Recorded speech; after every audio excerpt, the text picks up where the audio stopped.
We've racked up 25,000 miles on our home. Most homes only go 0 miles. The travel bug that bit Caitlin and Howard Newstate You have to really like each other to make this work. must have taken So this is a postcard from Haleakala, a really big bite. Everglades National Park. Alligators. Alligators. The Newlyweds have the postcards to prove it. Redwood. This was when we were traveling through California. Since August of last year, the Newstates have been living up to their name. We've camped in 28 different states in the 1 year that we've been on the road. The couple is touring America on 4 wheels full time. Shenandoah. Aw. This was actually our first national park that we went to together. Caitlin from Virginia and Howard from Ohio tied the knot in June.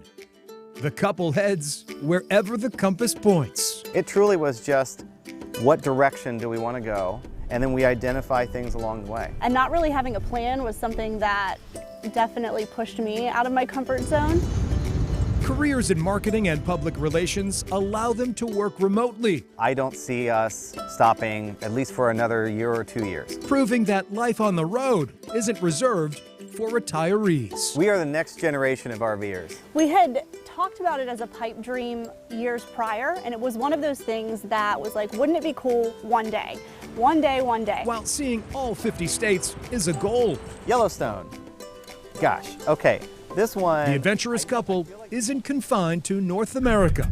This power grid, it was part of... In October, Caitlin and Howard traveled abroad to one of the most forbidden places on Earth. When Howard came to me with the idea of let's go to Chernobyl, I said, you've had some crazy ideas before, but this one takes the cake. And I thought, no way. Chernobyl, the landmark in Ukraine forever linked with disaster. To me, it was like the epitome of danger and despair and tragic loss. The core of reactor number 4 was destroyed. In April of 1986, the nuclear power plant exploded, killing hundreds and exposing countless others to deadly radiation. The Soviet Union did everything they could to mask and hide how many people were even affected by it. People in towns and cities like Pripyat were forced out. They never returned. To think that you are pulled from everything that you've ever known and told you can't go back to your home, very sad. Yeah. People will not be able to safely live there for at least 100,000 years. It's mind-blowing. What's left?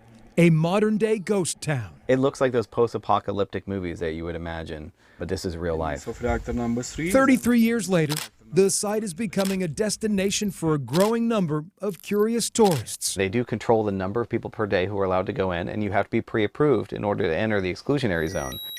Visitors must adhere to strict guidelines like wearing a radiation monitor and not touching anything. Children's toys.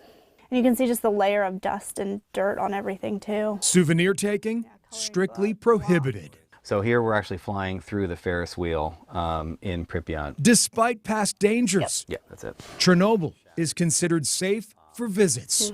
Yeah. Last year, 60,000 travelers, just like the new states, toured the disaster area. You can be around something which is quite radioactive, but if it's in a very short increment of time, it is no more dangerous than an X-ray. The couple's visit lasted only 9 hours. Their education will last a lifetime. This would be something that I would recommend to anyone to do, and it will change you. For the new states, Chernobyl ranks as the ultimate bucket list moment. Walking in the footsteps of a tragedy or a disaster like this is surreal and sobering, to say the least. Caitlin and Howard Newstate, perpetual honeymooners taking the road less traveled. We'll never do something that puts us in danger, puts us in harm's way, or that is irresponsible. That's why we do our research, and definitely glad I went and very thankful for the experience. In Chesterfield, I'm Greg McQuaid, CBS 6 News.